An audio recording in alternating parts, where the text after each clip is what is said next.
The Rangers suck right now, and we are here to give the current state on this team and just kind of discuss this team really quickly.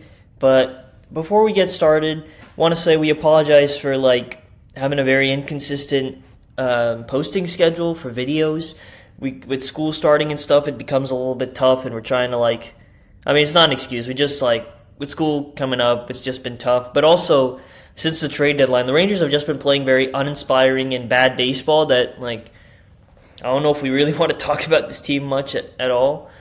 But we are actually recording this in the middle of Sunday's game against the A's, which I think it's tied at 2, but I think the A's are threatening right now.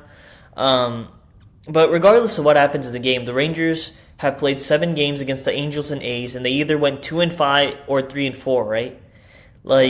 That is just unacceptable. And especially with the AL coming to a place where it's gone past the joke, especially when you look at that final wild card race, which I think, as of we're recording this, the Rangers are in, and I think if they lose, they'll be half a game out. But it's become farther than a joke what this AL, at least for the final wildcard spot, has become, and the Rangers are just not taking advantage of playing against these bad teams where they could have taken advantage and actually, gotten some separation here. But instead they're nah, against the Angels and A's, we're going to play horrible baseball and lose a lot. What's your thoughts? That's pretty much it. I mean, offense has been pathetic. Pitching has been fine, I guess. It's really been the offense. The offense has just been pathetic. Just in general, ever since the Rays series, I mean, it really is Young getting injured, man. Young getting injured really just fucked up the whole season. Yeah, but for teams, that can't be your only thing. But I mean, Langford's been struggling a lot. He had a good day Saturday, which I think helped them win. And that's kind of the thing. Langford and Seager need to be the guys we know they can be. And Seager's been fine, pretty good. Langford has really been struggling since the Tampa Bay Rays series. The thoughts of him being injured were real, but he's kind of been swinging it a little bit better in this A series. But the whole line, you have half your lineup was lost. Jake Berger has started to go on one of his good streaks again, but half the lineup's lost, and then a lot of the lineup can't hit with runners in scoring position, so it's just that's a bad recipe. When you have a mid-starting rotation, you have a bullpen with a good closer, but nothing else after that, except Junis coming back will help. And then a horrible offense. They're just not a great recipe to win games. I am still interested in how the rest of the season's going to play out. I think Rangers fans have kind of accepted, it is what it is with this team right now, but they somehow are still in the playoffs, so I think it is still worth watching. And yeah, it's going to be interesting to see how this plays out. Is a 78-win team going to make the playoffs? You know what I mean? That would be crazy if a 78-win team actually made the playoffs, because that's what it's kind of setting up for. DeGrom might be hurt. We had Evaldi got injured, which really, really sucks. I think we talked about that last time. But DeGrom might be hurt. It looks like he's fine. But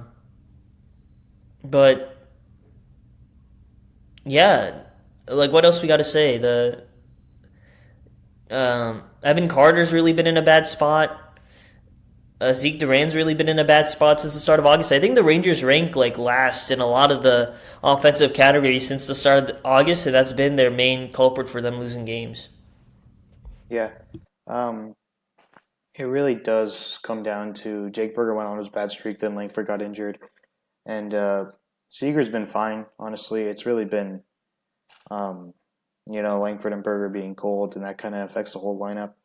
Because you can't expect Zeke Duran, against lefties, we're resorting on Zeke Duran carrying our lineup because Foskey's been bad. So you can't. Zeke Duran isn't that type of player, and he's not a guy who can put an offense on his back. And Peterson has been really good though. Peterson has been solid. Honestly, I wouldn't mind you re-signing him in the offseason. But, yeah, honestly, at this point, just let Freeman and Osuna and let these guys just play, and because they can't be much worse. And then send. This is your excuse to send Carter to the minors and let him figure out lefties. This is your excuse now. Yeah, but I mean, at this point, I don't think they're gonna send him down. At this point, I think at this point you just have to let him play and see what happens. Because like, if they didn't send him down early in the season, they're not gonna send him down now.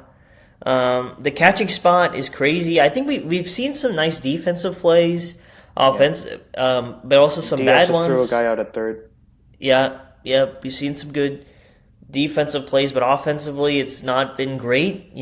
I think Danny Jansen should be coming back soon, which I don't know what we're gonna get out of him. It's like, oh, he's supposed to get elbow surgery, and now all of a sudden he's back. Logan O'Hoppy's been really good in AAA.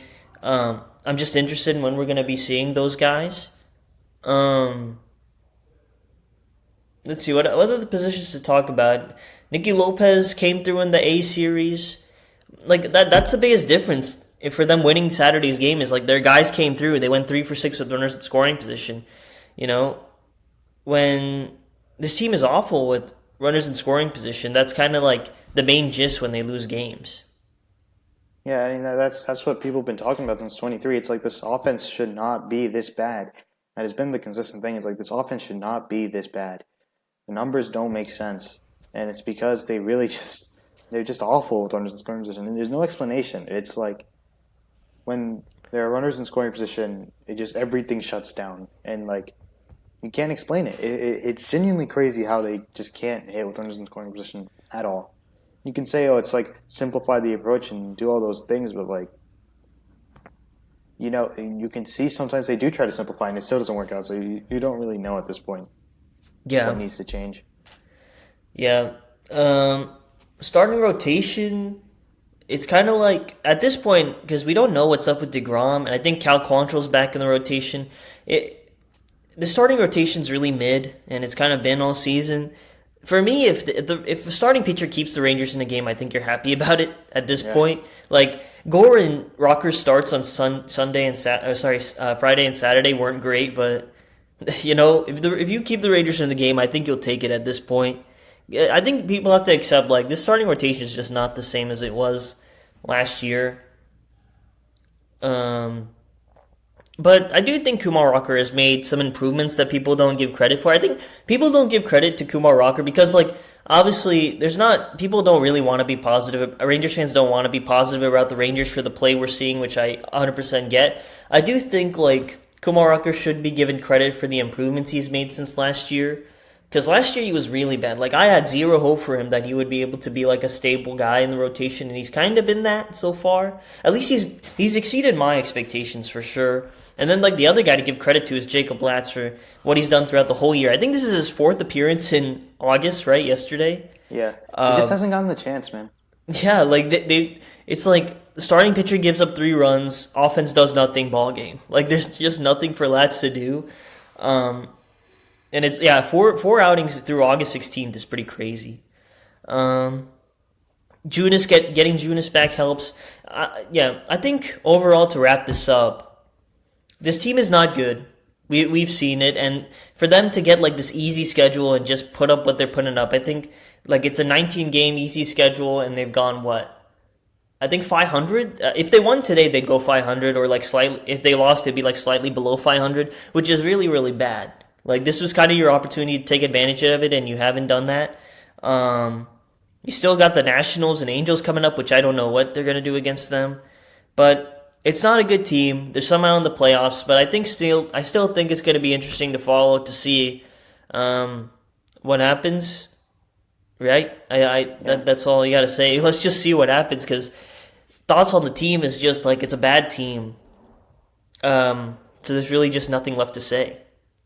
Yeah, it's very. It makes what they did at the trade deadline even more shocking, man. It's like, same thing happened the past 2 years, dude. You trusted your guys at the trade deadline, and then they just went on a huge losing streak. Yeah, and it's just sure. like, you at least needed to get a rise, but I maybe not a rise, but like you had to get someone else because I know a lot of teams are looking at a rise, so maybe not a rise, but still. Yep. Yeah, that trade deadline is interesting, man. And like you got the teams in the mix are all like teams that sold at the deadline. So you doing nothing at the deadline did nothing for you. But anyway, we are I think starting Tuesday we're gonna start going live after games. I think we just didn't do it this week because it's like games are gonna end at 12 a.m. So we ain't staying up for that.